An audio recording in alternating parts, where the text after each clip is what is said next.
है friends, welcome to nursing platform. आज हम बात करने वाले हैं फंडामेंटल ऑफ नर्सिंग का टॉपिक। मोस्ट इम्पॉर्टेंट टॉपिक है जो कि various type of abnormal breathing pattern है। और ये जो टॉपिक है इसमें से आपको नॉर्सिट हो गया, ESI जो हॉस्पिटल्स होते हैं उसके एग्ज़ाम्स हो गया, स्टाफ नर्सिंग का जो वैकेंसी आता है उसमें, या फिर CHO के जो एग्ज़ाम्स होते हैं उसमें से इस टॉपिक में से क्वेश्चन आते हैं। तो चलिए हम इस टॉपिक के बारे में जानते हैं कि क्या एबनॉर्मल ब्रीदिंग पैटर्न्स है। तो फर्स्ट हम यहाँ देखेंगे एबनॉर्मल ब्रीदिंग पैटर्न्स, सेकंड उसका मीनिंग्स जानेंगे, और थर्ड है condition in which it is found. कौन सा ऐसा कंडीशन है जिसमें वो जो एबनॉर्मल ब्रीदिंग पैटर्न है वो पाया जाता है। तो फर्स्ट हमारा है टैकेपनिया। टैकेपनिया का मतलब क्या होता है? Abnormal rapid and shallow breathing rate, it is a term at tachypnoea. Tachy जो वर्ड होता है वो इंक्रीज को डिनोट करता है, और एपनिया जो वर्ड होता है वो ब्रीदिंग पैटर्न को डिनोट करता है। When breathing rate is more than 20 पर मिनट, जब हमारा जो ब्रीदिंग पैटर्न होता है अगर 20 ब्रीथ पर मिनट से ज़्यादा हो गया तो वो क्या बोले, उसको हम लोग टैकेपनिया बोलेंगे। और कौन कौन से कंडीशन में इसको फाउंड किया गया है, पाया गया है? तो फर्स्ट है फीवर। जब होता है हाई ग्रेड फीवर हो गया उसमें आपको देखने को मिलेगा सांस, आप बहुत लंबे लंबे सांस लोगे। फिर सेकेंड है respiratory disorder such as pneumonia, asthma, COPD etcetera. फिर नेक्स्ट है एंजाइटी। जब एंजाइटी फील करोगे आप तो उसमें भी टैकेपनिया आपको देखने को मिलेगा। फिर लास्ट है एक्सरसाइज। एक्सरसाइज आप करेंगे तो उसमें भी आपको सांस है बहुत रैपिड लेना स्टार्ट कर देंगे। फिर नेक्स्ट हम बात करते हैं ब्रैडीएपनिया। ब्रैडी जो वर्ड है वो लेस को डिनोट करता है, यानी डिक्रीज को डिनोट करता है। Abnormal slow breathing rate, it is term at tachypnoea. जब हम लोग स्लो एबनॉर्मल ब्रीदिंग करते हैं, सांस लेते हैं, उसको हम लोग ब्रैडीएपनिया बोलते हैं। तो कौन कौन से कंडीशन में हमें पाया जाता है? Expose to industrial chemical. जब आप इंडस्ट्रियल एरिया में, ऑक्यूपेशनल एरिया में आप काम कर रहे हैं तो उस टाइम केमिकल का जब एक्सपोजर होगा तब क्या फील करोगे? उस टाइम आप ब्रैडीएपनिया फील करोगे। Certain drugs such as alcohol and opioids. Opioids मतलब नशीला पदार्थ, या फिर जब आप अल्कोहल ले रहे हो, या फिर कोई सर्टेन ड्रग्स जो आपको नशा जैसा फील हो रहा है। फिर नेक्स्ट बात है ब्रेन डैमेज। जब आपका ब्रेन डैमेज होगा उस टाइम आपको क्या फील होगा? ब्रैडीएपनिया, यानी कि आप धीरे धीरे सांस लोगे। फिर नेक्स्ट है heart infection and heart failure. जब आप में हार्ट में इन्फेक्शन हो गया है, फिर हार्ट फेलियर हो गया उस टाइम। फिर नेक्स्ट बात करते हैं हाइपोथायरॉयडिज्म। हाइपोथायरॉयडिज्म के भी केस में जनरली आपको देखा जाता है ब्रैडीएपनिया। तो नेक्स्ट बात हम करते हैं ऑर्थोएपनिया। ऑर्थो जो वर्ड है वो हमको जॉइंट्स को या फिर बोन्स को डिनोट करता है, और एपनिया कहने का मतलब breathing, abnormal breathing. It is an abnormal condition in which patient is unable to breathe when she is lying down. जब कोई पेशेंट अनेबल ब्रीथ करने में होते हैं, कब? जब वो झुके हुए होते हैं, जब उनका पोस्चर झुका हुआ होता है तो वो क्या होते हैं, वो पेशेंट जो होते हैं ब्रीथ करने में अनेबल होते हैं, उसको हम लोग क्या बोलते हैं? ऑर्थोएपनिया बोलते हैं।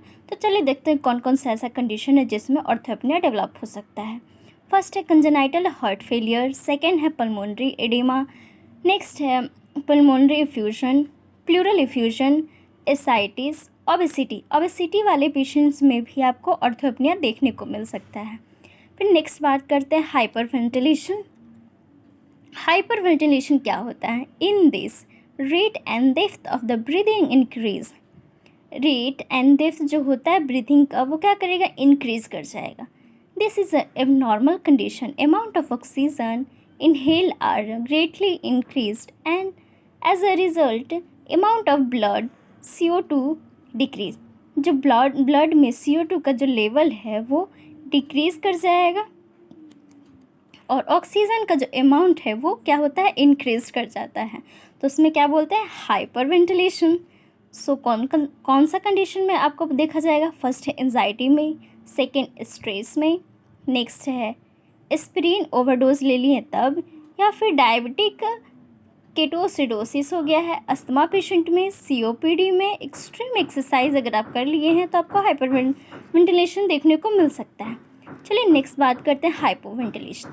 हाइपोवेंटिलेशन जो हाइपर वेंटिलेशन है उसका एकदम अपोजिट होगा। Hypoventilation is also termed as a respiratory depression.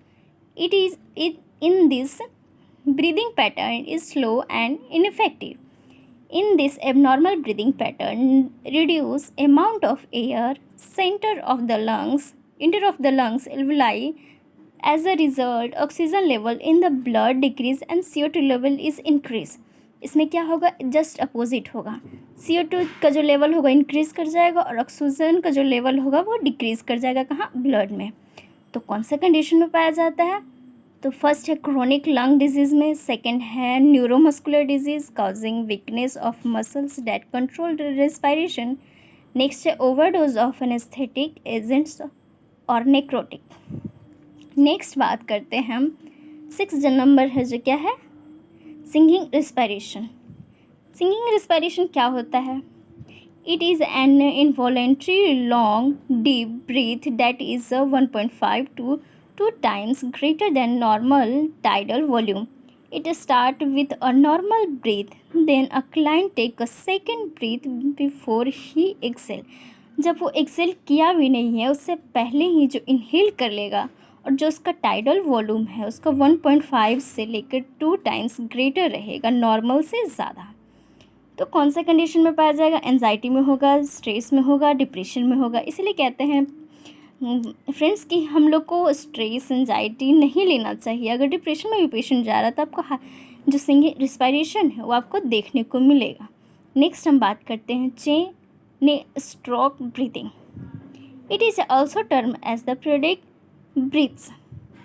It is an abnormal breathing pattern which is characterized by the alternative period of the tachypnea followed by a period of apnea. तो इसको देखते हैं कौन सा condition में पाया जाएगा. Brain injury में इंक्रीज इंट्राक्रैनियल प्रेशर, कार्बन मोनोपॉइजनिंग आप यूज़ किए हैं तब, toxic encephalopathy. Next and last बात करते हैं कुस्मॉल ब्रीदिंग. ये जो वर्ड है आप बहुत ज़्यादा सुने होंगे कुस्मॉल ब्रीदिंग. तो क्या होता है इसका मतलब? इट इज़ अ लेवर deeper breathing which is the lungs emergency response to acidosis.